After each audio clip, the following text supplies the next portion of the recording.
Bismillahirrahmanirrahim, en nombre de Dios, el misericordioso, el compasivo, que la paz y las bendiciones de Dios sean con su bendito profeta, que nos enseñó cómo hacer la peregrinación. Labbaik Allahumma labbaik, como decía la cabecera del programa. Bienvenidos a Miqat, bienvenidos a su programa que vamos a acompañarles durante estos días tan importantes, en el cual millones de musulmanes van a cumplir su quinto pilar y otros tantos millones o muchísimos más desean cumplirlo y tener esa suerte y esa bendición para llegar a esa tierra santa.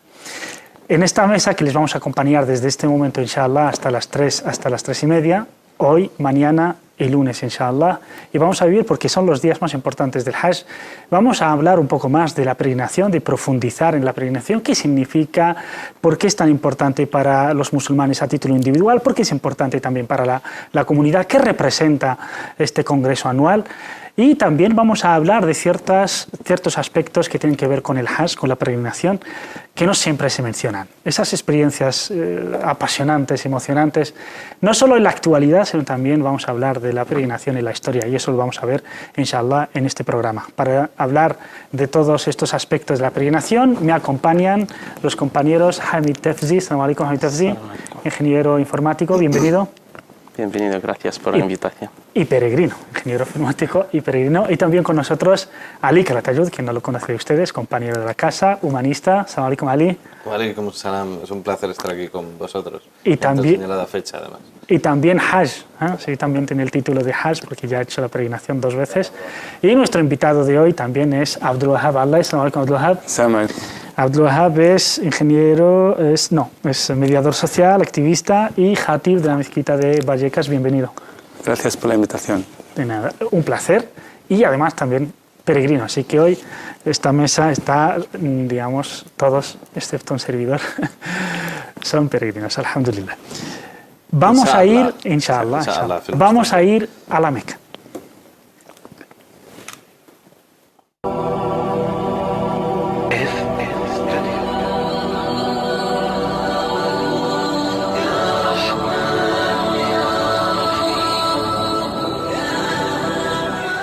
Así que hemos cogido el vuelo desde aquí, desde Barajas, desde Madrid, la capital de España, para irnos hasta Jeddah, hasta Arabia Saudí, y de ahí vamos a cruzar, inshallah, los 60 kilómetros que dividen ambas ciudades y llegaremos al Haram, a la mezquita al Haram, inshallah. Vamos a hablar del gran pilar, el pilar de la peregrinación, el quinto, y con el cual se cumple la religión, y además tiene muchísimas cosas que ver la peregrinación con el Islam. Se entiende perfectamente toda la filosofía islámica, todo el pensamiento, toda la creencia, todas las prácticas se culminan en este gran pilar que es la peregrinación. Así que vamos a empezar, ya que nuestra audiencia no solo son musulmanes, sino musulmanes, y también muchísimos musulmanes que no conocen tan bien y en profundidad este gran pilar, la peregrinación. Vamos a empezar por ahí y vamos a preguntar, ¿qué es la peregrinación?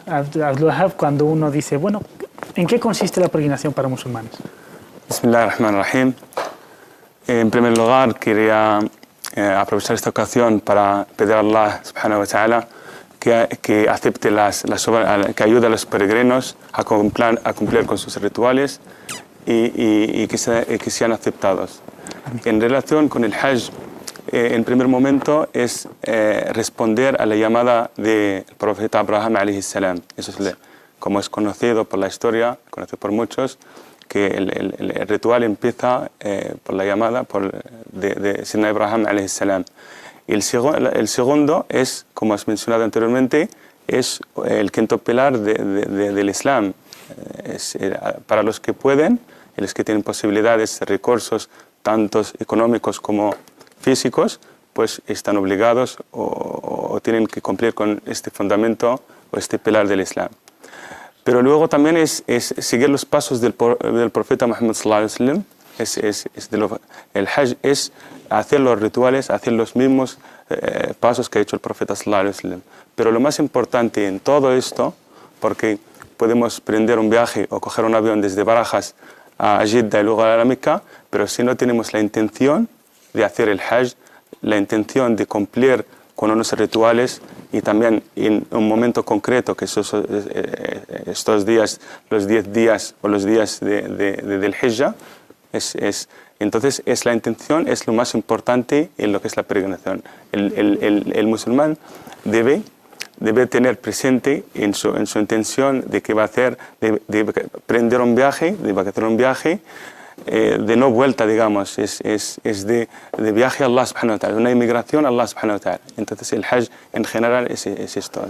Es muy importante esto de la intención, es fundamental, porque al fin y al cabo, si no es por la intención, estaremos haciendo un viaje de turismo, ¿no? Pues se podría ir a cualquier parte. Desde luego eso se puede decir de todo, ¿no? De la intención y por supuesto la intención, pero también el aprovechamiento, ¿no? A mí me hace mucha gracia o al revés, ¿no? Mejor dicho, gente que hace el Hajj y no es que sea obligatorio aprovecharlo al 100%, yo seguro que ninguno de los que hice lo aproveche al 100%, ¿no? Pero gente que no le cambia el Hajj.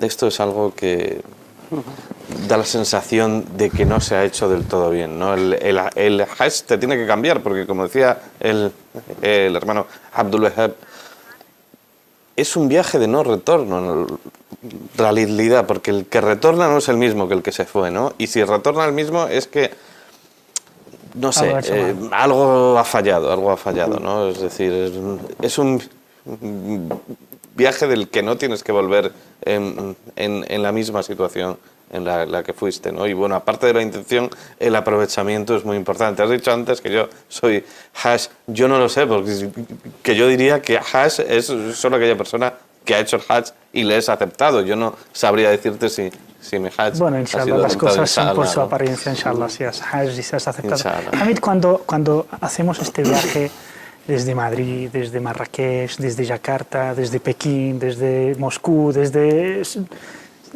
todos los rincones del mundo nos vamos hasta la Meca, Ali hace hincapié en el cambio, ¿no? Que tiene que haber un cambio. Por lo tanto, además de un viaje espacial, cambiamos de sitio hasta la Meca, en realidad también es un viaje interno.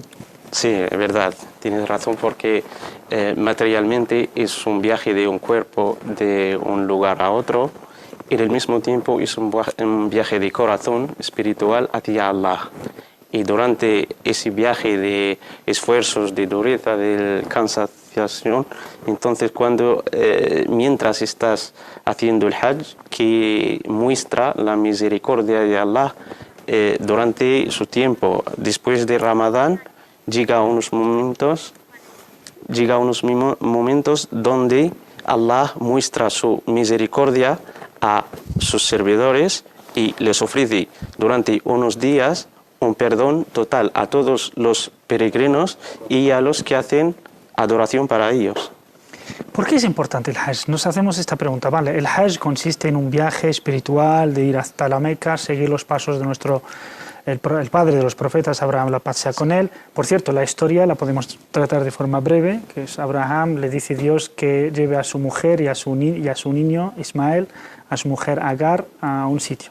Y es la Meca, un sitio desértico, y le dice Dios, los abandonas ahí. Entonces, ellos como creyentes, su mujer y su hijo le dicen, oye, esto es obra tuya, por lo tanto es algo malo, sería algo malo, o es que Dios te lo manda. Cuando dice que es Dios, dicen, bueno, Dios es el que nos ha puesto aquí en un sitio tan desértico, tan árido, sin vida, ni agua, ni medios de vida, pues si es Dios, Dios nos dará los medios, y ahí empiezan todos los rituales que siguen los musulmanes, ¿no? Es decir, cuando vamos al Hajj, antes de hablar de esa importancia, los rituales en sí empiezan, llegas a la Meca y tienes que hacer todo aquello que ha hecho Hagar.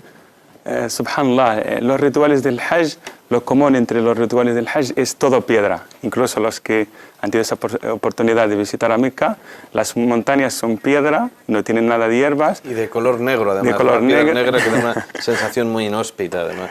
Y luego el Hajar al-Aswad también es piedra, el Mina es piedra, Rami al-Jamarat es piedra, Arafa es piedra, todo es piedra. Entonces, Allah subhanahu wa ta'ala, a lo mejor los no musulmanes a lo mejor no entenderán este hecho. Van a decir, pues millones de musulmanes acuden a la Meca para hacer unos rituales de piedra a piedra. Pero a lo mejor la intención del Hajj es de que Allah subhanahu wa ta'ala nos quiere traer de nuestros lugares de origen, por ejemplo, de muchas partes del mundo.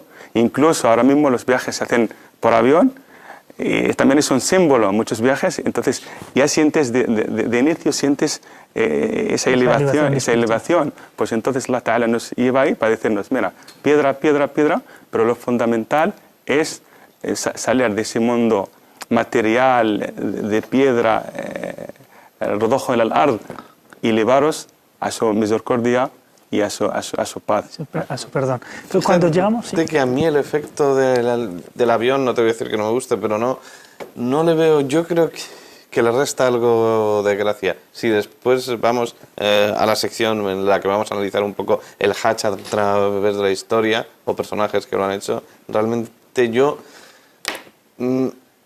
he hecho en falta el hacer el Hajj como se hacía antes, que se tardaba un año entre ir y volver, ¿no? Quiero decir, a camello, a caballo o en una especie de carro, es decir...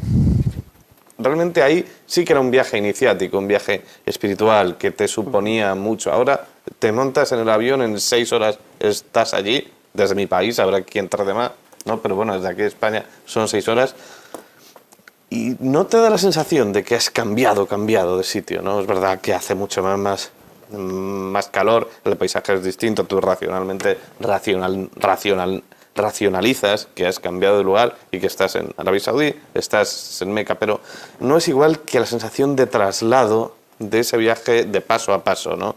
Como dice el proverbio chino, que un largo viaje comienza con un solo paso, ¿no? Pues eso es algo que yo creo que el Hajj de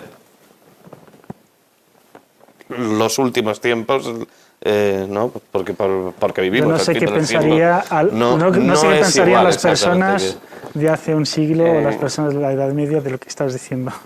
De los secretos de la peregrinación siempre es duro y aún ahora con los medios de transporte, con avión es fácil de llegar, hay otras molestias que ponen uno de los simplemente el número de peregrinos, suelen ir 4 millones cuando antes no iban ni 10.000, ¿no? Siempre hay molestias que se ponen el peregrino a donde se puede mostrar la paciencia, la estabilidad, que no se enfade, que es una muestra de paciencia y es un momento donde se tiene que captar su euforia, porque aun si avión es fácil de llegar, hay otras molestias que... Vamos, que la práctica misma de los rituales del Hajj es muy exigente física y mentalmente, es muy importante. Pero incluso el avión es simplemente a nivel simbólico, que lo que te hace, una vez estás en el cielo, ya sientes realmente que estás delante del poder de Allah subhanahu wa ta'ala. En cualquier momento... Incluso si te pasan viajes ordinarios, normales, pues en el Hajj más.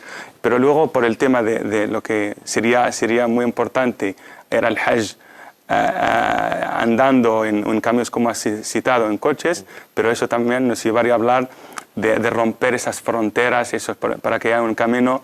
¿Cómo podemos...? De hecho, muchísima gente, si no fuera por los aviones, si hubiera, digamos, no hubiera fronteras entre el Magreb y hasta el Golfo y también desde el este al oeste, antes la gente tenía libertad de circulación, sí, y parece mentira que la era de los derechos humanos, de la libertad de circulación, es cuando más se cuarta y se limita. Vamos a ir hacia... me gustaría hablar de la importancia que supone la peregrinación del Hajj. Es decir, ¿por qué es importante en la vida del musulmán como individuo y por qué es importante en la vida de la comunidad, como umma?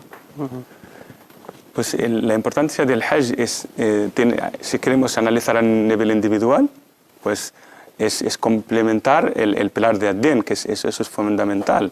Y luego, incluso a nivel individual, como ha mencionado el hermano Ali, es que produce ese cambio. Realmente el Hajj, cuando tú prendes el viaje, cuando respondes a la llamada de Sayyidina Abraham alayhi salam, tú ya sabes que eso va a ser una característica permanente.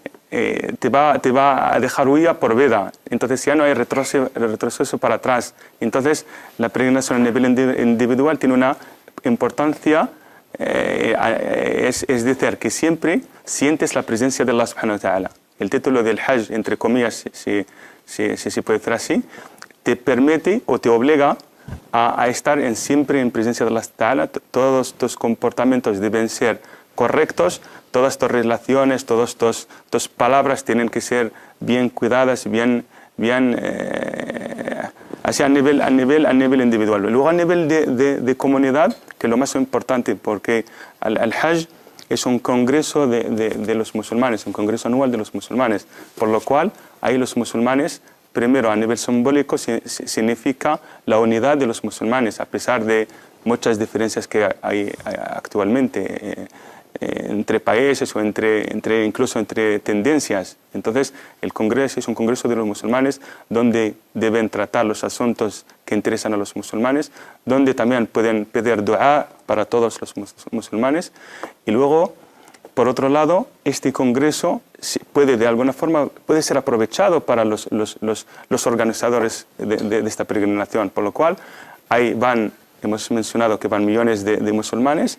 Incluso si les puede, por ejemplo, hacer un entrenamiento, enseñarles algo, ellos serían, cuando vuelvan a sus países de origen, pues lo que pueden ser mensajeros, se pueden trasladar y enseñar al resto de los hermanos, al resto de la humanidad, este mensaje de paz del Islam. Yo pienso que el Hajj es una especie de puesta en escena del Islam, ¿no? Porque durante el Hajj no puedes ofender a nadie, no puedes golpear a nadie, no puedes ni matar a un animal dentro de este territorio haram. No puedes ni coger lo que a la gente se le cae. Con tanto lío a la gente se le caen a veces las cosas. No puedes ni cogerlo del suelo del haram porque no es tuyo.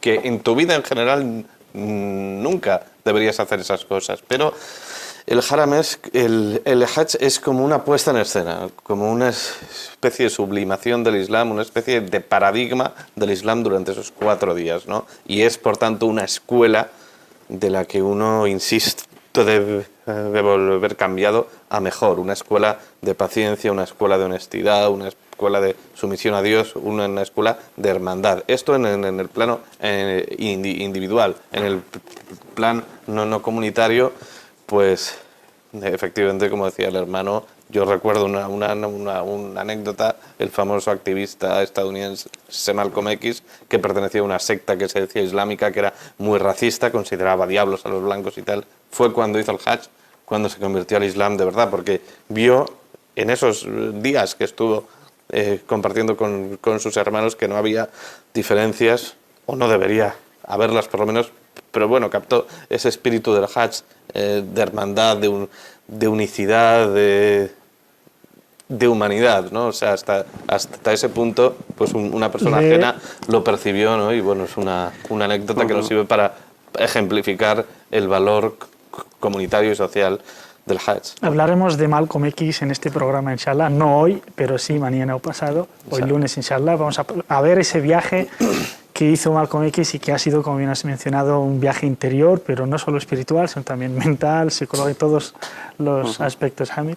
Sí, la importancia de peregrinación o la oportunidad que tiene el peregrino a la hora de hacer tiene diferentes o muchas dimensiones. Al nivel de comunidad, como han dicho los hermanos, que es un encuentro anual de todos los musulmanes. Aún hay diferencias de corrientes, de movimientos, y se destaca también la diferencia entre los árabes y los musulmanes. Allí, durante la peregrinación, yo he visto que el idioma inglés necesitas inglés, es que allí la mayoría no hablan árabe y ves diferentes colores y todo eso y descubres que el Islam es un mensaje mundial, global, no solo para los árabes. Allí sí viví esa sensación.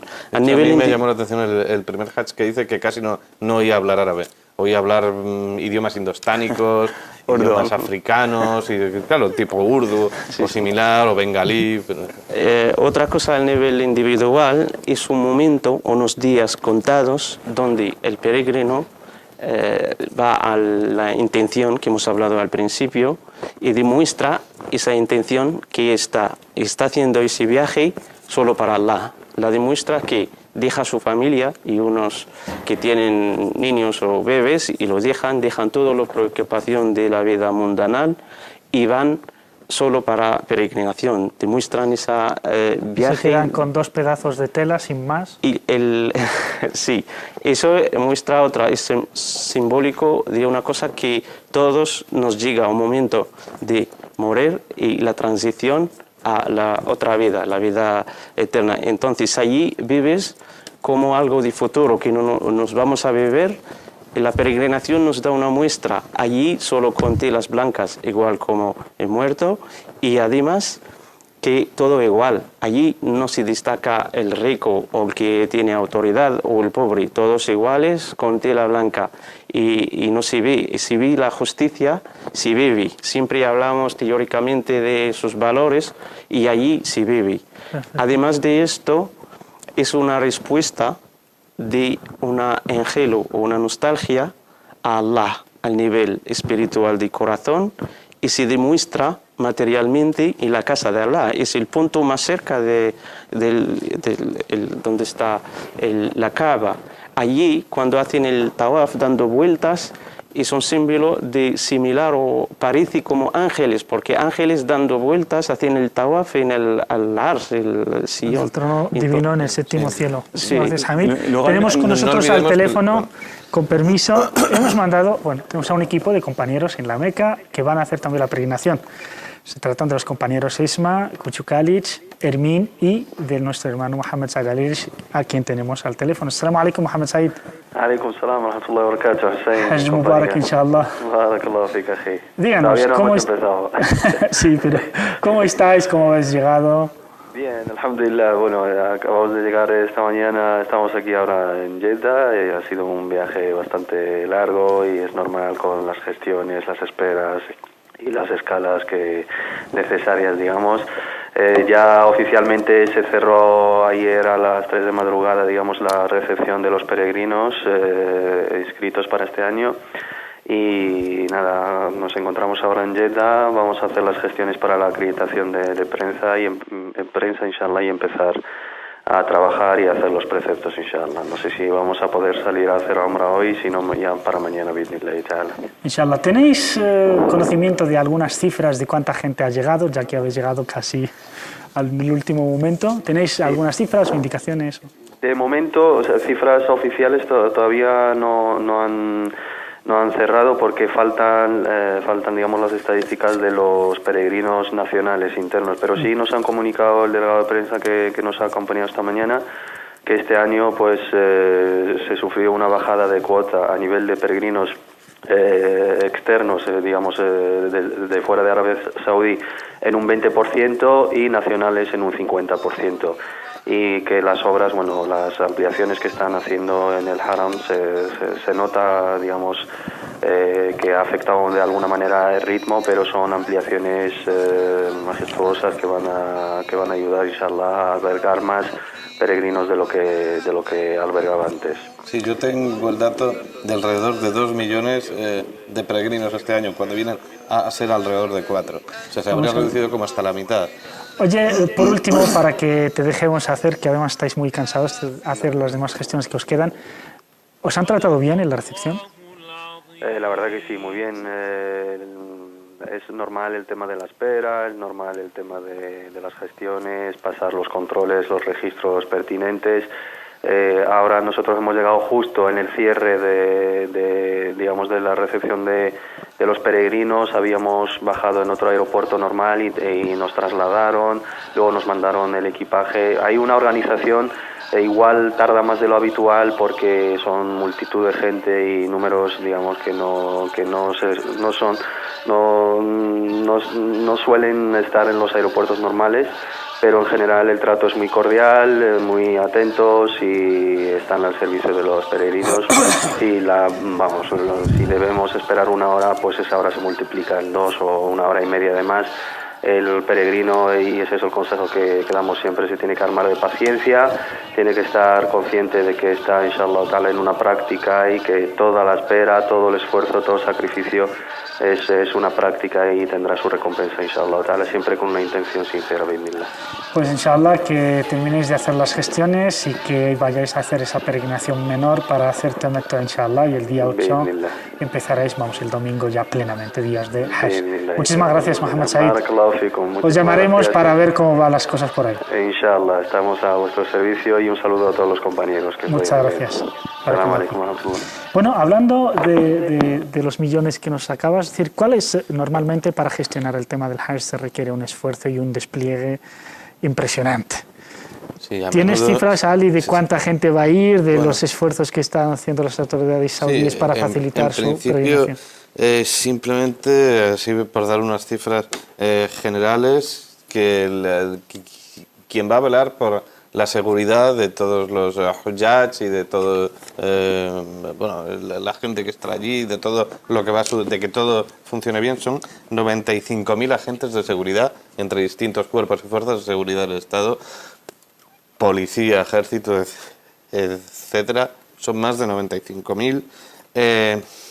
El visado de Umra se ha reducido a 14 días debido a las obras, porque es que lo que no hay que perder de vista es que la capacidad de absorción de personas del Haram, debido a las obras, ha bajado de 42.000 personas a la hora a 22.000 personas a la hora, lo cual es una reducción de casi la mitad, ¿no? En fin, esto ha hecho que este año se haya reducido en un 50% la concesión de permisos a peregrinos nacionales y en un 20% la concesión a peregrinos de fuera, lo que ha redundado al final en que hay la mitad de peregrinos, 2 millones. Y encima este año se van a tomar muy en serio, debido a esta circunstancia, se van a tomar en serio ya definitivamente la cuestión de el este permiso que hace falta para hacer el Hajj, y todo el que no lo tenga no solo va a ser devuelto, sino que se va a llevar una multa. Yo recuerdo cuando yo hice mi segundo Hajj, que fue a lo ilegal, o sea, iba sin permiso. Hablaremos y me paró el señor de la policía y me dijo, anda, vete. Y me di la vuelta por detrás de él, o sea, y me metí. O sea, que había muy poco cuidado, ¿no? Ahí vemos imágenes de hace apenas un día, 2 días en la Meca, propiamente la ciudad sagrada, en donde vemos a diferentes cuerpos de seguridad del Estado. Cuentan con agentes de seguridad para facilitar también la circulación, pero también con unidades antiterroristas, por si alguien, y de ahí que hubo unos llamamientos para que no se aprovechara esta gran congregación y se levanten, digamos, lemas políticos, y se ha intentado aconsejar a la gente que en la peregrinación, digamos, que no ha lugar a llamamientos políticos e ideológicos. Así que son imágenes que normalmente, como dijo un compañero, imponen mucho. Es decir, verlas... Sí, se ha prohibido explícitamente desde el gobierno cualquier tipo de mutájara, o sea, de manifestación de índole política, porque, bueno, habiendo acabado siendo que la gran mayoría de peregrinos del mundo árabe son egipcios, y habiendo el último golpe en Egipto, bueno, una situación un tanto convulsa, pues se temía que pudiera suceder, y bueno, se ha hecho un llamamiento, y bueno, este desfile forma parte también, bueno, de una forma de disuasión, ¿no?, a la hora de... No, además es innegable que en los últimos años,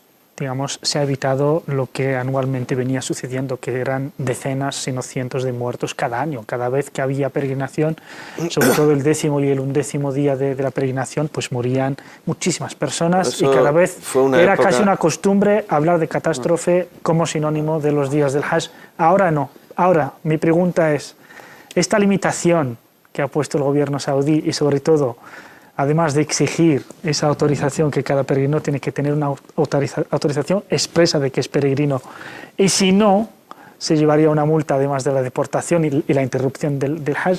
¿La creéis una medida oportuna, correcta, desmedida? ¿Qué opináis? Yo creo en ese sentido, la verdad, los organizadores realmente hacen un gran papel en el tema de lo que es la organización en general, y sobre todo durante estos días, a que los peregrinos hagan sus rituales en los mejores momentos y mejor clima. Pero por otro lado, yo creo que el enfoque general debe ir en camino de que la unidad de los musulmanes. No hay que, por ejemplo, transmitir este tipo de mensajes que va a haber manifestaciones o va a haber protestas, sino al contrario, hay que velar por el mensaje de la unidad, de que todos los musulmanes queremos lo mejor para la humanidad. Y en este sentido, el tema del permiso, realmente para los que han ido, han visto las aglomeraciones, han visto la cantidad de los musulmanes que pues lo entienden de alguna forma, porque si cada musulmán en el mundo pues tiene esa intención de hacer el Hajj, y si no la tiene, pues debe tenerla presente en cualquier momento. Es una intención permanente, pero limitarlo desde mi punto de vista, yo lo veo correcto, pero no hay que intentar educar a la gente, sensibilizar, hacerles entender esa circunstancia, no a nivel de multa o de limitarlo a nivel de lo que están haciendo muchos ayuntamientos ahora mismo, incluso el Ayuntamiento de Madrid en España, la mendicidad o los que van por la calle, pues intentan hacerles un impuesto, una infracción, para que no, pero no es a base de esto, sino... No es la solución. No es la solución, educar a la gente a que ¿Qué lo pensáis, entiendan. Hamid? Sí, yo vi rituales mismos de Al-Hajj cuando entras en el estado sagrado al Ihram, te dejan ellos mismos a respetar hasta el medio ambiente. Es prohibido de cazar, es prohibido de cortar árboles, prohibido de... Eso por los mismos preceptos del Hajj, ¿no? Del Hajj. Por ser peregrino no puedes hacerlo. Sí. Si los peregrinos respetan y tienen obligación de hacer los rituales, van a respetar todo. Y además son el mes al-Haram y la tierra sagrada. Y allí, de otra parte, la organización es buena porque son todos los musulmanes, millones que hay, tienen que hacer los mismos rituales en el mismo lugar. Entonces allí, aparte de la limitación de los números de peregrinos, también tienen unos calendarios que por zonas, por ejemplo, de Occidente o de África, tienen el acceso a hacer los rituales en unos lugares como Ramil Jamarat, y algunos no respetan el calendario, le toca un horario por la mañana, por ejemplo, a una zona, a unos peregrinos que vienen, si respetan, eso va a beneficio de todos, la comodidad, y todos los peregrinos van a hacer el Hajj completo y aceptado, inshallah. Ali. Bueno, sí que es verdad que, bueno, que no tiene una base jurídica sharaía esto de que haya un número determinado de peregrinos, es decir, y que es muy feo, y de hecho a la misma gente que está custodiando allí le cuesta mucho rechazar a la gente que va a hacer el Hajj, ¿no? Yo lo he visto, y de ahí que no le pongan tanto interés, pero también es verdad que es que antes no hacían el Hajj 4 millones de personas, es decir, la situación con la que se encuentra el actual gobierno encargado de los Haramain, que es el de Arabia Saudí, no es la que se han encontrado el gobierno de los Osmanín o el gobierno de los Mamalik hace siglos, ¿no? Es decir, era este gobierno lo que hace es que garantiza una seguridad en el viaje, una asistencia médica, una asistencia, por ejemplo, mismamente la presencia de sanitarios en la llanura de Mina. Antiguamente te era ir tú con lo que tuvieras, no había sanitarios, como te pasara algo te podías morir. Es decir, ya que da toda esta facilidad, pues de alguna forma tiene el derecho, aunque nos perjudique a algunos que estando allí no podíamos ir, pero bueno, sí que tiene una cierta lógica porque tiene que velar por la seguridad de toda esa gente. Sobre lo que decías antes de las aglomeraciones que producían eventualmente muertos, eso fue una época en que la zona de las Jamarat, donde se tiran las famosas piedras, recuerdo las que Abraham lanzó contra el Shaitán en un momento dado, se podría decir que estaba en el centro la piedra, el monolito al que había que tirarle las piedras, y se entraba y se salía de la misma forma, no había un orden. Actualmente ya está hecho con una especie de pasillos impresionantes de hormigón que son capaces de absorber a 3 millones de personas en 5 minutos, que es una barbaridad, ¿no? Entonces, pues la gente entra, lanza las piedras y se va por otro sitio, lo cual facilita mucho que no pasen esas cosas, ¿no? Bueno, nosotros nos vamos a una pequeña pausa y volveremos para hablar de la espiritualidad y sobre todo del simbolismo que significan los diferentes rituales del Hajj. Hasta ahora.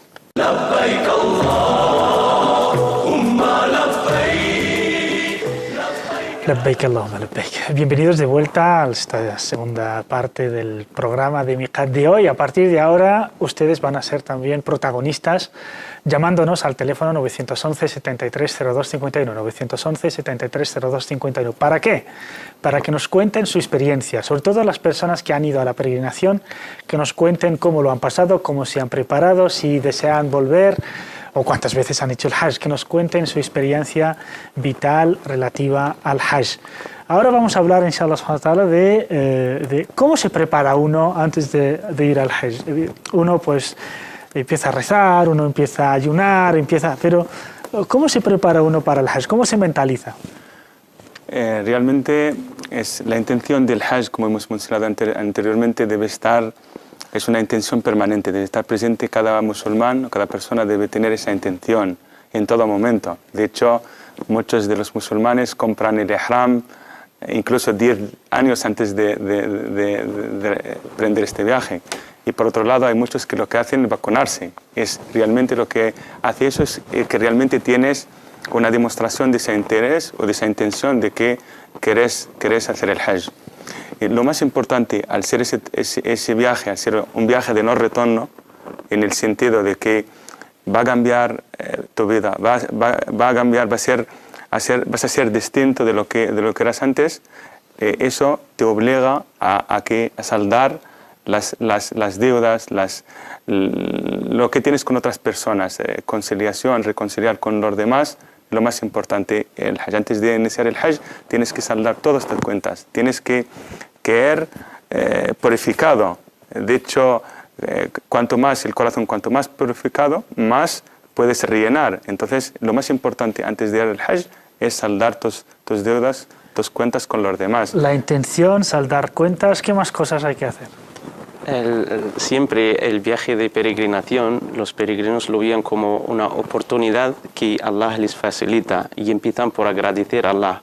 Muchos tienen medios y intentan de sacar visado o de ir y al final no van. Y a algunos de repente les sale una oportunidad para ir. Entonces empiezan a agradecer a Allah y a preparar o a ser preparados a aprovechar lo máximo posible los beneficios del Hajj, que son muchos y diferentes.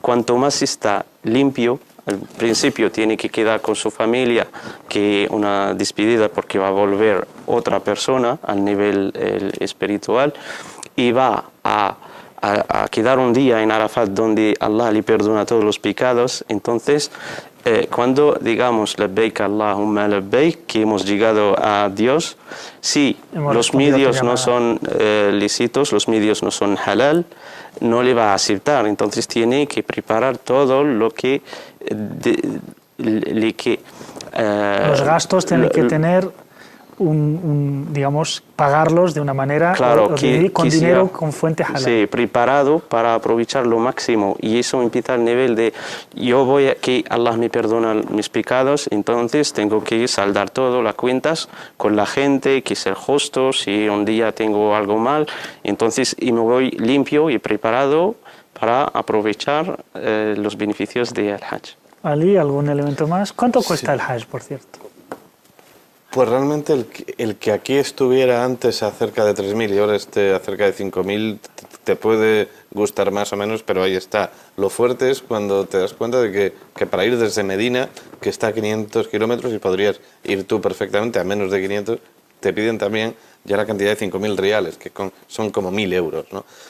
En fin, sí que hay que destacar, hablando de intenciones, que a veces el mercadeo con la religión nos puede en ocasiones, y hay algunas agencias, especialmente allí en Arabia Saudita, que no es de recibo lo que cobran por llevarte y por gestionarte un visado, porque lo que es ir, tú puedes ir perfectamente en tu coche.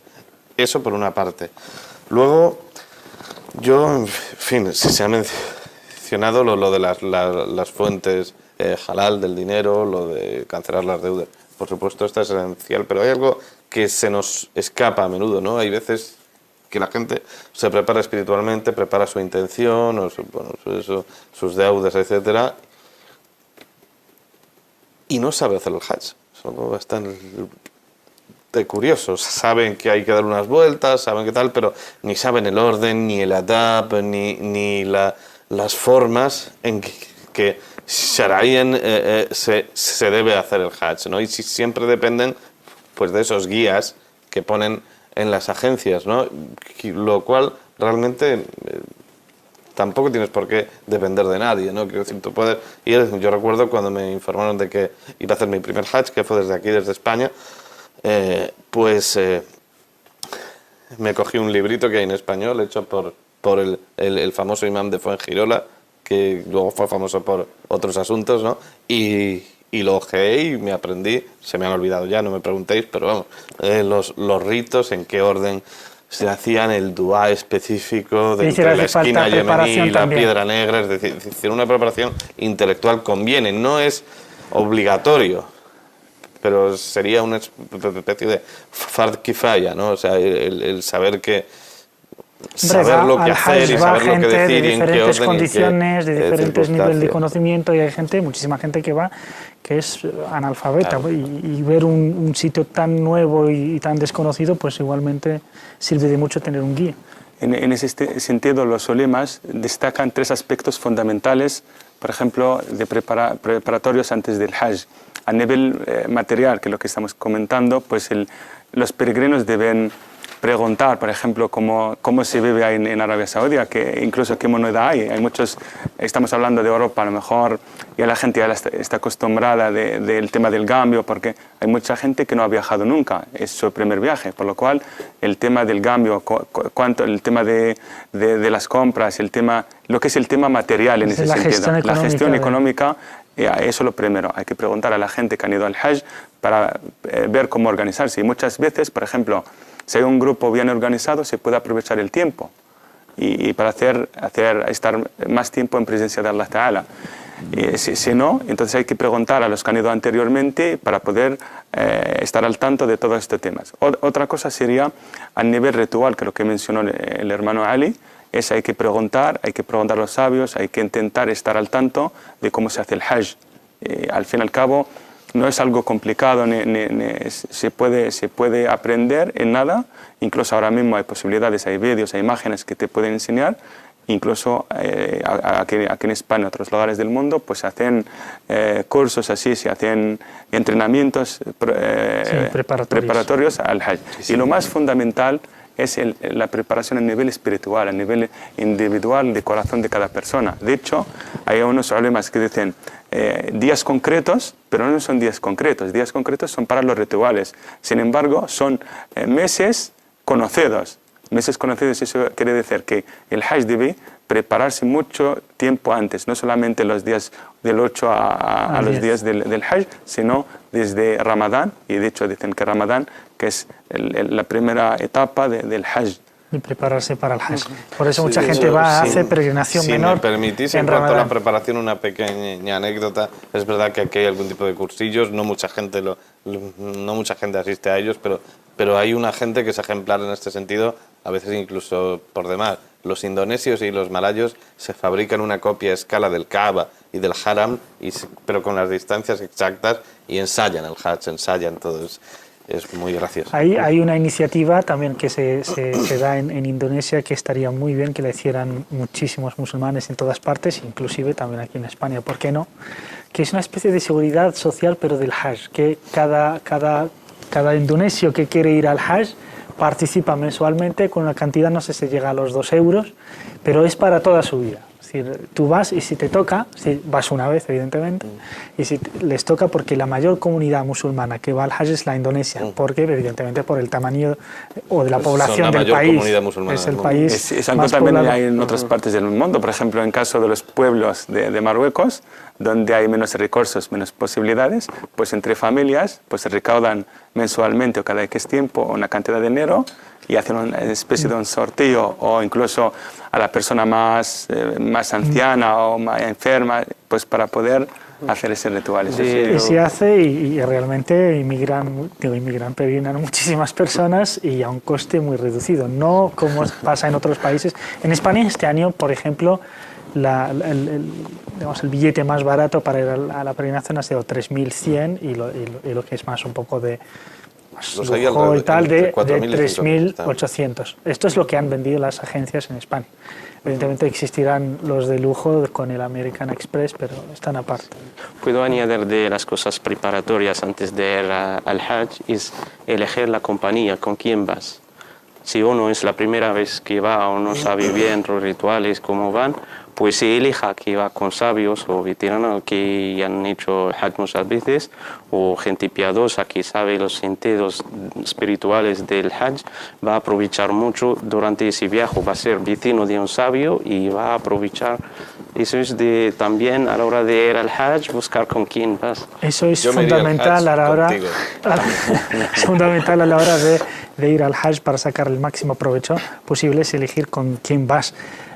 Vamos a hablar un poco de las experiencias personales, los tres las tenéis. Vamos a hablar sobre todo con Hamid porque ha tenido una experiencia aquí un poco curiosa antes de irse de aquí, le pasó en Barcelona, pero reitero el número del teléfono a nuestros telespectadores y a nuestras telespectadoras que quieran expresar su experiencia y hacernos partícipes de ella. Pueden hacerlo llamando al 911 73 02 51. 911 73 02 51. ¿Qué te ha pasado, Hamid? Bueno, alhamdulillah, digamos que era el Hajj y lo vi tres en uno, porque tuve la oportunidad de acompañar a mis padres y aquí aprovecho a dar las bendiciones de Allah a mi madre que falleció después de que volvimos al Hajj. Una buena compañía con gente admirado y al Hajj mismo. Vino la oportunidad de ir al Hajj antes, tenía, como ha dicho mi hermano Allah, y que siempre hay que tener intención y querer ir. Y llega un momento y alhamdulillah, a la hora de preparación y todo, unos días antes del viaje, una semana antes, perdí mi cartera que lleva los documentos de identificación y todo. Y era un día festivo y solo el viernes y el lunes tenemos el viaje. Y ha sido como algo imposible. Mis padres mayores de edad y yo sin para ir el pasaporte. Yo vivía en Barcelona y tenía pasaporte en Madrid de la embajada y solo faltaba un día. Y casi pierde la esperanza, pero que cría en Allah nunca debe perder la esperanza. Allah es poderoso. La única cosa que queda aquí es hacer el dua y bueno, a lo mejor que no puedo ir y intenté de hacer lo que puedo hacer sin perder la esperanza. Fui al gobierno, a comisaría, les expliqué todo. Y con toda la facilidad me han dicho que vete a Madrid, trae el pasaporte y te vamos a hacer sin cita, sin colas, algo excepcional. Y me han preparado y el viernes tenía todo a mano. Y es una bendición de Allah, un señal que me da una alegría, una ilusión, emocionado ir al Hajj. Y como me pasó esa experiencia, me llamaron de TV3 de Cataluña para hacer un reportaje sobre nuestro viaje. Y acudieron a casa, hizo despide de familiares, de amigos en el trabajo. Y fue una alegría antes del Hajj. Durante el Hajj, pues luego hablaremos de eso. Pues eso, el tema del pasaporte que normalmente se sufraga pagando intangentes cantidades de dinero solo para que te faciliten el pasaporte o el papeleo, pero en este caso ha sido, digamos, totalmente de forma limpia y con gente que se ha encontrado, gente honrada. Háblanos de esa diferencia, Ali, entre el que has hecho has peregrinado dos veces, pero has hecho una a la que tú sueles llamar peregrinación a lo pobre y la otra a lo rico. Sí. ¿En qué consiste esta diferencia? ¿Por qué? Bueno, he de decir que también se me complicó mi primer Hajj, porque bueno, mi madre estaba enferma y empezó a enfermar, que ya pensábamos que entraba en la fase terminal de su enfermedad cuando ya tenía pagado el Hajj. Y bueno, hubo un año que tuve que renunciar sobre la hora, porque bueno, mi madre un par de días antes empezó a ponerse mal. Y es bastante curioso porque al final no murió, pero bueno. Y sí que me sentí muy bueno, contrariado, pero confié en Allah y al año siguiente me llegó una oportunidad aún mejor. Me llamaron del Centro Islámico de Madrid, la conocida como M30, me dijeron que bueno, que si quería hacer el Hajj. Yo además en aquel momento estaba pendiente de presentar mis documentos para tratar de obtener una beca de estudios de 2 años en Arabia Saudí, en el Instituto de Lengua Árabe para Extranjeros. Y en fin, pues también así mataba 2 pájaros de un tiro, iba y entregaba mi documentación. Entonces, pues, en fin, pues fui allí, me lo dijeron un poquito antes, llegué a mi casa, vivía en aquel entonces con mi padre que acababa de de enviudar, ¿no? Y le digo, oye, mira que me voy a la Meca, ¿no? Y bueno, pues se quedó un poco sorprendido y dijo, vale, pues nada, que se te dé bien, ¿no? Y tal, y que lo disfrutes, ¿no? Desde su mentalidad. Y bueno, pues sí que fui uno, yo creo de las últimas veces que se ha hecho la invitación el rey ha invitado a peregrinos de vez, fuera. ¿Esta peregrinación a la que te han invitado es la de los pobres o la de Esta lujo? es la de rico, porque fue la que me invitó pues el rey de Arabia Saudí, va como los...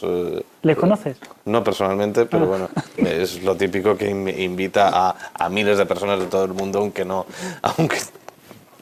que no le conozcan, entonces pues, en fin, y va pues, con decirte que en las jaimas de Mina había incluso aire acondicionado, una tienda de campaña con un aparato de aire acondicionado incrustado para no pasar calor.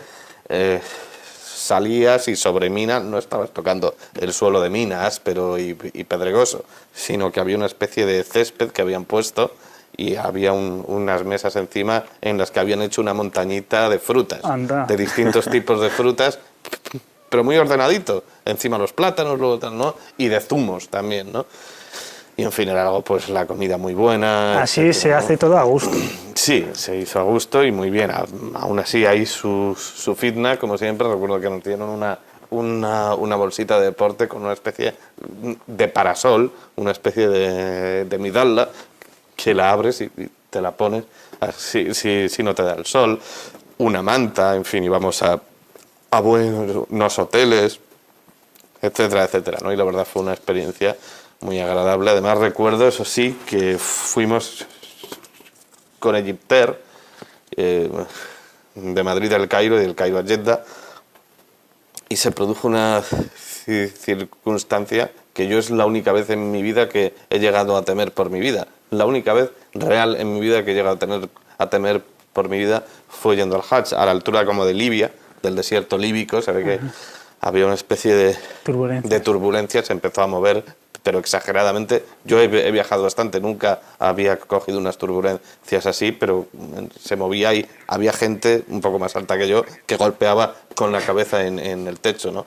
Exagerado. Ahora se ríe uno, pero en ese momento también, especialmente yo, que miré por la ventana y vi que el ala, en lugar de estar así recta o oscilando ligeramente, hacía así, de forma que casi chocaba con la pared del avión, ¿no? Fue la época de Gaddafi, ¿no? Eso. Sí. Vale, fue ahí. Sí. Y esta es la rica. Y en fin, y llegué a tener... No sé, simplemente compartir que cuando llegué a temer por mi vida, es el momento en que uno se encuentra con Dios, ¿no?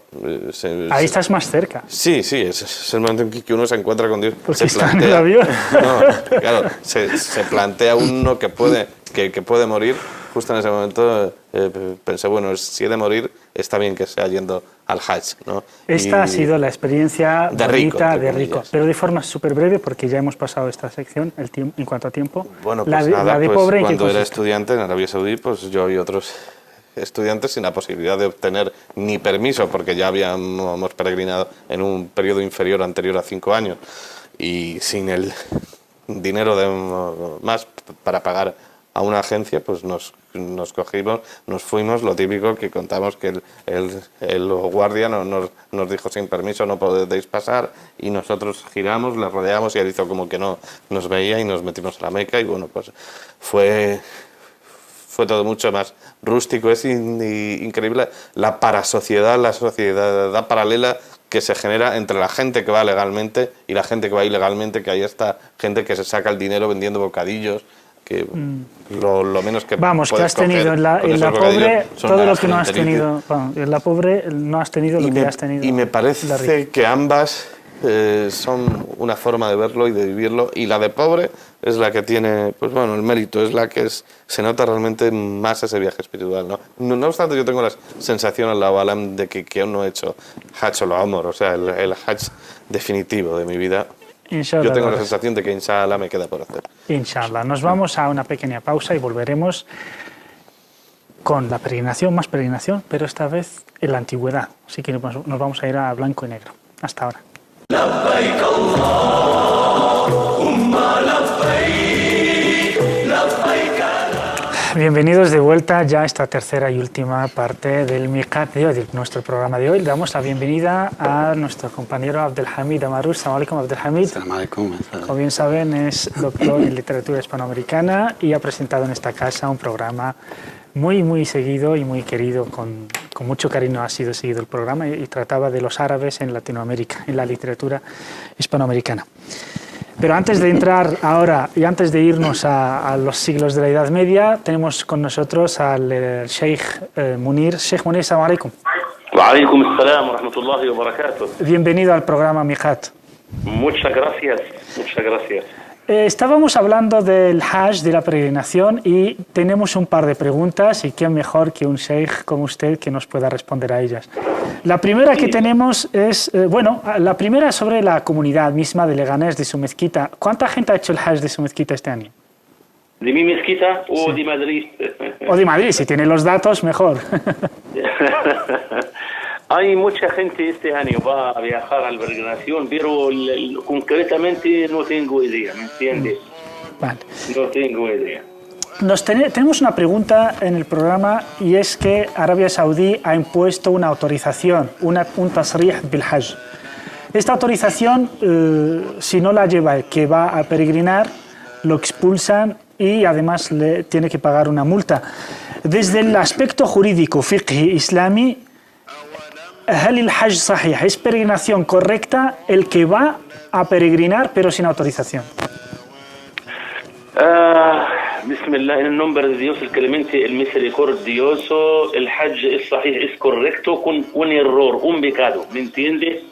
Porque él tiene los pilares de la peregrinación, ha hecho el hajj perfectamente como dice el Corán y como dice el profeta Muhammad sallallahu alayhi wa sallam, ha cometido un error porque es desobedece el gobierno de Arabia Saudita, y la gente tiene que obedecerlos, por favor, porque muera mucha gente por la culpa de la, ¿cómo se llama? El ziham. Sí, la conglomeración. El tráfico, sí, efectivamente, sí. Pero el hajj es correcto, con pecado. De acuerdo. Tenemos un par de compañeros que quieren hacerle una pregunta. Ali. Sí, Assalamu alaikum. Alaikum assalam alaikum. Yo sé que Arabia Saudita, en principio, cuando uno hace el Hajj, le da el visado del Hajj, le impide volver a recibirlo durante los 5 años siguientes. Es decir, yo hago el Hajj y tengo que esperar a que pasen 5 años para volver a pedir ese visado. ¿Esto tiene algún asidero? ¿Esto hay algún dalil en el Corán o en la Sunna que permita esto? ¿O realmente...? Hay un dalil general. Tienen que mantener las vidas de la gente que viene a Arabia Saudita para hacer la peregrinación, ¿me entiende? Para mantener la gente, para mantener la vida suya, ¿me entiende? Sí, para evitar justamente... En general, sí. Allah subhanahu wa ta'ala dice, el Altísimo dice en el Corán, وَلَا تُلْقُوا بِأَيْدِيكُمْ إِلَى التَّهْلُكَةِ. ¿Me entiende? وَلَا قال الله تعالى que no matáis vosotros. وَلَا تَقْتُلُوا أَنفُسَكُمْ إِنَّ اللَّهَ كَانَ بِكُمْ رَحِيمًا. ¿Me entiende? Es un sistema. Sí, sí. Muy bien. Otra pregunta última, querido Sheikh. Hermano Abdelwahab. Muchas gracias. La pregunta es, debido a las obras que están llevando a cabo ahora mismo en la Meca, hay muchos musulmanes que tienen posibilidades para hacer este viaje, pero por los mensajes que nos vienen de Arabia Saudí, que es mejor a los peregrinos de esperar porque por el tema de las aglomeraciones, tal. Entonces, si estos musulmanes, teniendo las posibilidades, no hacen el viaje este año y no tendrán posibilidades en los próximos años, si cometen algún pecado o no, en ese sentido. Escúchame, por favor. Yo digo a todos los musulmanes que viven en Arabia Saudita, por favor, tienen que respetar la ley de Arabia Saudita para dejar o para dar una oportunidad para los musulmanes que viven fuera de Arabia Saudita para aprovechar el Hajj. Ellos, gracias a Dios, han hecho el Hajj muchas veces, ¿me entiendes? Y piensan mal, piensan que cada año tiene que irse. No, es muy mal. me parece el que quiere o que tenga riqueza de Dios, el que deja oportunidad para sus hermanos para hacer la peregrinación. Muchísimas gracias, hermano Sheikh Munir. Barakallahu fik. Barakallahu fik. Muchísimas gracias por su respuesta. Barakallahu fik.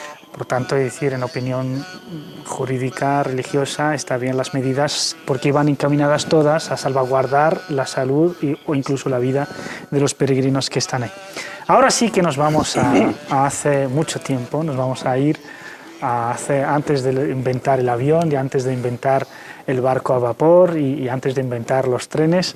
Es decir, ¿cómo era la peregrinación de la gente que iba a la peregrinación al Hajj hace unos siglos? ¿Cómo era? Es decir, los riesgos que sufrían. A ver, Hamid. Pues sí, efectivamente, antes no había medios de transporte tal como tenemos ahora para poder realizar el Hajj con comodidad, como se hace ahora. Y claro, pues primero yo creo que dos cosas fundamentales que había que tener en ese momento, pues tener medios económicos suficientes y luego que es importante una resistencia física, ser joven para poder resistir los riesgos de los viajes. Y claro, los peregrinos de los siglos anteriores se encontraban con muchos riesgos, con muchos problemas, Y claro, tenemos muchos ejemplos de viajeros de los siglos anteriores. En la época del Andalus, por ejemplo, pues si podemos mencionar como ejemplo, pues Ibn Jubayr, por ejemplo, ¿no? Lo vamos a analizar a Ibn Jubayr ahora detenidamente porque es una figura muy importante, histórica, un valenciano que ha hecho la peregrinación. Antes de entrar, vamos a ver un poco el contexto en el que ha viajado. Es decir, imaginemos a alguien de Madrid o alguien de Granada, de Córdoba o de Valencia, de las capitales andalusíes, que quería, o desde el norte de África, que tiene la intención y dice, voy a ir a cumplir el quinto pilar del Islam. ¿Qué es lo que tenía que tener en cuenta para ir y venir? Es decir, pongámonos en su momento, en su contexto, ¿cuáles serían los retos más importantes que tenían que tener en cuenta? Lo más importante es que no sabría si iba a volver, es decir, aquí más o menos nos montamos en el avión y sabemos que en un par de semanas, si queremos hacer un poco de turismo por Arabia Saudí, estamos de vuelta. En aquella época uno se iba y tenía que asumir humanamente, espiritualmente, la posibilidad de no volver, ¿no? Porque había un viaje larguísimo, se podía uno enfermar, no había los medios sanitarios que hay ahora, se podía uno sufrir un accidente, la zona del Hejaz estaba plagada de bandoleros beduinos que intentaban hacer el agosto a costa de los peregrinos sin ningún tipo de vergüenza, ¿no? Es decir, existía la posibilidad de no volver, y esto yo creo que es lo más impactante, ¿no? También hay que tener en cuenta que de las guerras que existían antes, porque para cruzar territorios donde había guerras era más riesgo todavía. No hablamos de riesgos naturales que al fin y al cabo uno como musulmán que tiene fe los puede aguantar, los puede aceptar, ¿no? Pero si hay riesgos de guerras, de ser capturado por el enemigo o alguien, pues ya es un poco, por eso la gente un poco ya intenta evitar las rutas donde hay guerras, donde no lo pueden detener o capturar. Entonces lo que hay que tener en cuenta más bien era estudiar un poco, saber un poco la historia la historia o la situación actual, porque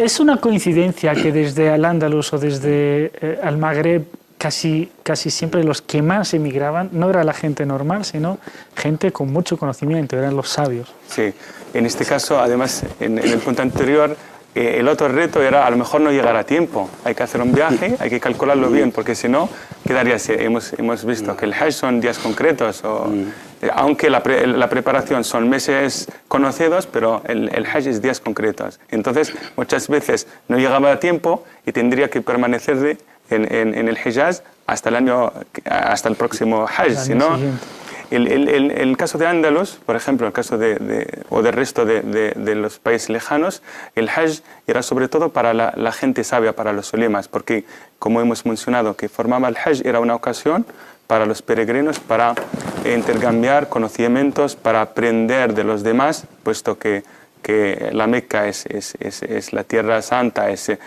la fuente, el lugar de encuentro. El lugar de encuentro. Entonces se encontraban con otros ulemas y muchas veces el viaje, de hecho en los libros de la historia se decía su viaje a Oriente y luego hizo la peregrinación, no el viaje era expresamente para la peregrinación, sino era para aprender enseñanzas de la religión y otras enseñanzas y al mismo tiempo hacer la peregrinación. De hecho, en el caso del Andaluz, por ejemplo, hasta la ruta de los andaluces iba por Marruecos, en este caso Fez, y luego se pasa por Kairouan, por Túnez y luego por Escandria. Y durante este trayecto se paraban para aprender los conocimientos de estas, digamos, universidades en lo que es el norte de África. Hay que recordar que para acceder al santuario de la Meca, al santuario donde se realiza el Hajj, el lugar sagrado, hay únicamente 4 rutas. Es decir, se habla de 5, pero la quinta en realidad se incorpora a una de estas 4.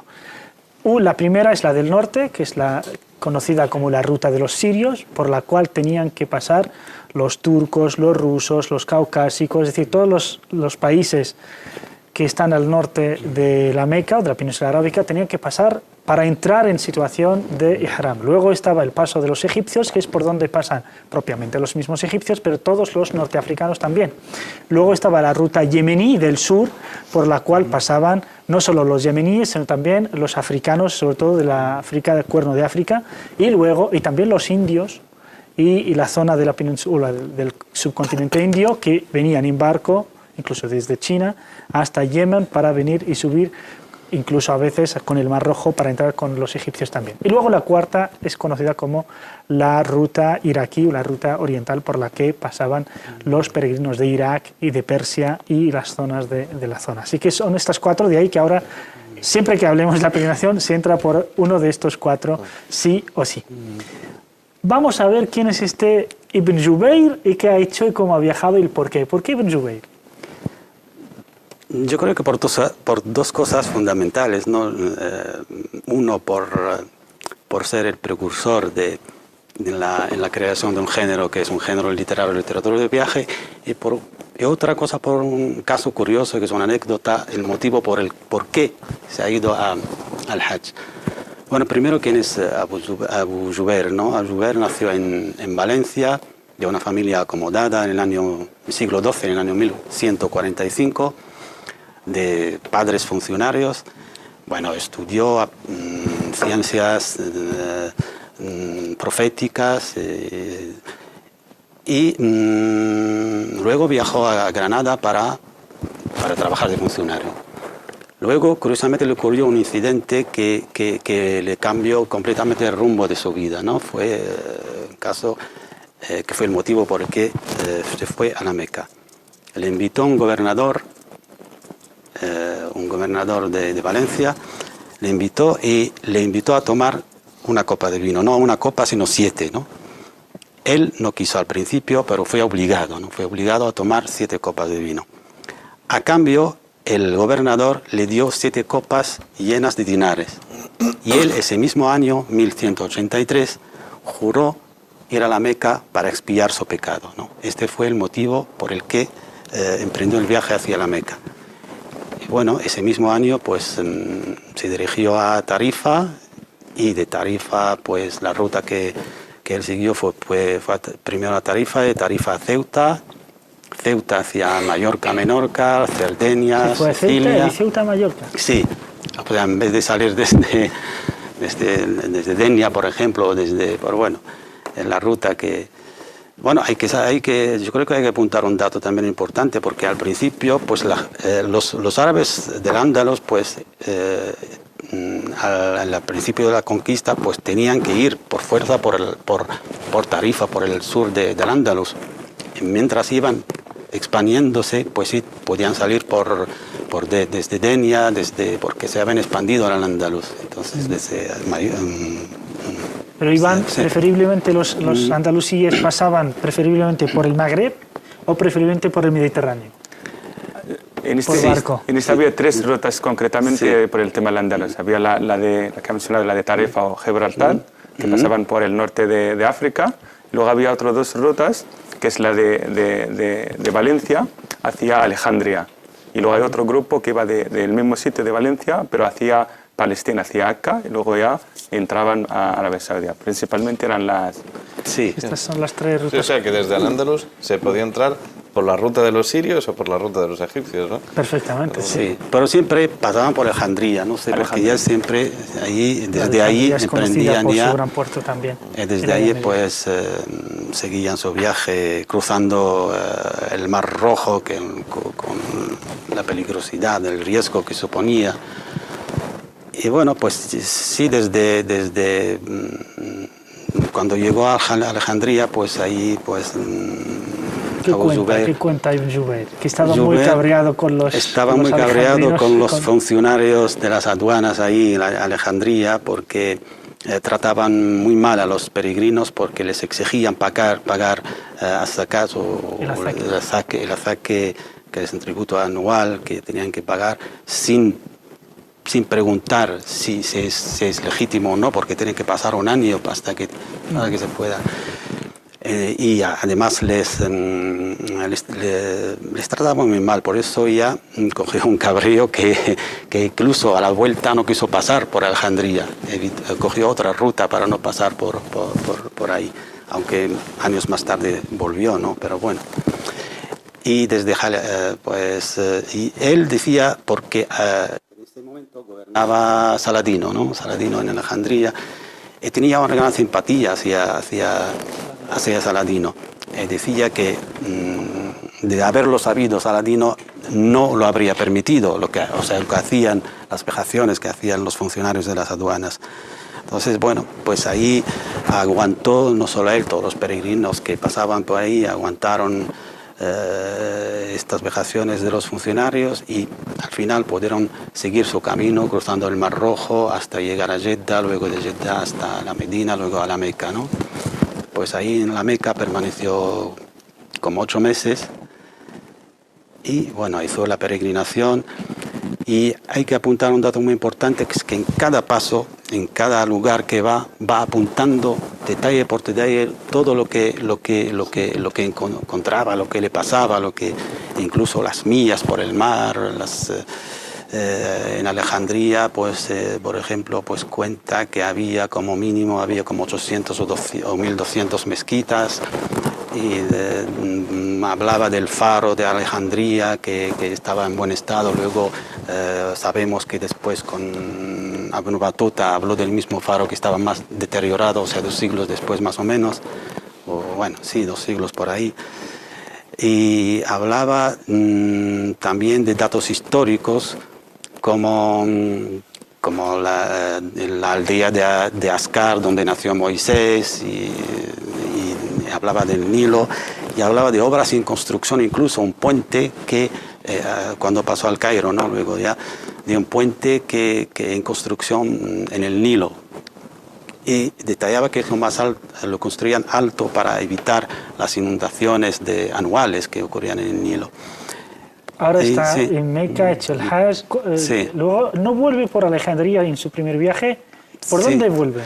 Bueno, primero va a Alepo, Damasco, hizo un viaje, porque su viaje duró 2 años, ¿no? Entonces, por Alepo, por Damasco, y lo pasó también por Jerusalén o alrededores, y ahí pues habló de la situación de los musulmanes que vivían bajo el gobierno de los cruzados, ¿no? Y donde hablaba, elogiaba al rey Balduino y a su madre, que gobernaba entonces.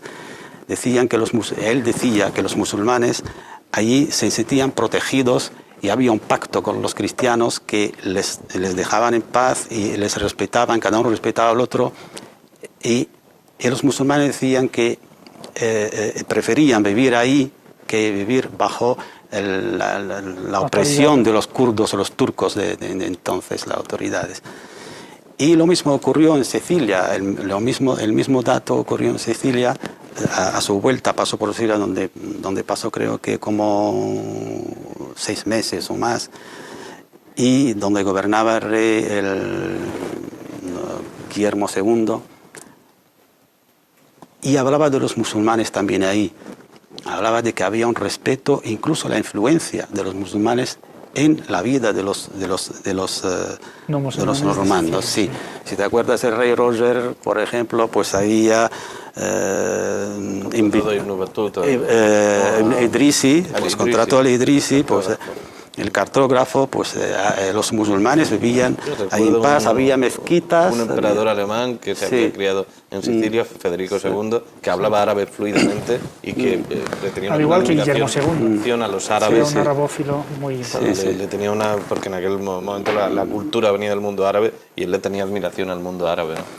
Sí, incluso dice que curiosamente dice que uno de los datos que dijo que la moda femenina musulmana influye en las modas más femeninas de las mujeres cristianas europeas, con el velo, el manto así, el velo, pues. En conclusión, el Ibn Jabir se va a la Meca, pasa 2 años, vuelve a la península ibérica, luego emprende 2 viajes y acaba en Alejandría. Acaba otra vez en Alejandría. A su vuelta de su primer viaje, volvió otra vez a Granada, se dedicó a una vida pacífica, tranquila, pues dedicaba a la enseñanza de las ciencias proféticas del hadith. Y poco tiempo después, cuando se enteró de que Aladino conquistó Jerusalén, Saladino, que he dicho yo, no me acuerdo. Saladino como el de la lámpara. El chiste de la tarde, Aladino conquistó. Saladino, sí. Bueno, sí. Cuando Saladino conquistó, se me tragó la S. Muy bien. Cuando Saladino conquistó Jerusalén, pues emprendió otro viaje, otra vez el viaje hacia Jerusalén. Como he dicho antes, que sentía mucha simpatía hacia Saladino. Y también hizo un viaje a la Meca, pero de estos 2 viajes no dejó nada escrito. No sabemos si hizo la peregrinación, me imagino que sí, la segunda peregrinación, como llegó a la Meca, pero me imagino que sí. Y luego otra vez volvió otra vez a la península. Y luego se fue a Alejandría y murió ahí. Exactamente. Muchísimas gracias. No tenemos más tiempo. Muchísimas gracias, Hamid Amarush. Muchísimas gracias, Ali Karatayud. Y muchísimas gracias a Abdelwahab Al-Lay. Bueno, la verdad es que nos gustaría estar más tiempo, pero el tiempo impone y corre y no para. Muchísimas gracias por estar ustedes también ahí. Nosotros volvemos mañana a la misma hora, inshallah, de las 2 a las 3:30. Hasta entonces, sean felices. Assalamu alaikum wa rahmatullah.